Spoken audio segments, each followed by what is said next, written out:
Rajula police station ખાતે 10 ઓક્ટોબરના રોજ એક ગુમ જાણવા જોગની ફરિયાદ આવેલી, જેનામાં જે ફરિયાદી છે લાલજીભાઈ કરશનભાઈ સભાડિયા તેમના દ્વારા જણાવવામાં આવ્યું હતું કે તારીખ 8/10/2025 થી તેમના ભાઈ સુરેશભાઈ કરશનભાઈ સભાડિયા એ મળેલા ન હતા અને ગુમ હતા, જે રાજુલા પોલીસ સ્ટેશન ખાતે ગુમ જાણવા જોગ નંબર 47/2025 થી રજીસ્ટર કરવામાં આવેલી હતી. અને આ જે ગુમ થનાર વ્યક્તિ છે એમના જે ડિવાઇસ છે એમનું ટેકનિકલ સર્વેલન્સ હાથમાં ધરવામાં આવ્યું હતું. એ ટેકનિકલ સર્વેલન્સ અંદર એક જે સસ્પેક્ટ નંબર મળી આવેલા હતા અને જે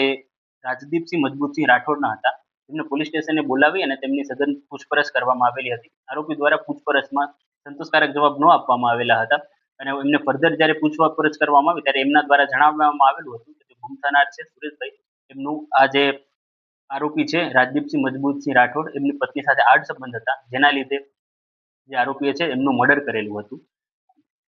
આ મર્ડર જે છે એ જે ફરિયાદી છે મરણ જનાર છે એમના ઘર પર જ થયું હતું અને મર્ડર કરવાના બાદ જે આરોપી છે એમણે જે ડેડ બોડી છે એમને પોતાની બાઇક ઉપરથી લઈ જઈ અને ખંભા તાલુકાના પીપળવા ગામે રોડની સાઈડમાં ફેંકી દીધેલી હતી. અને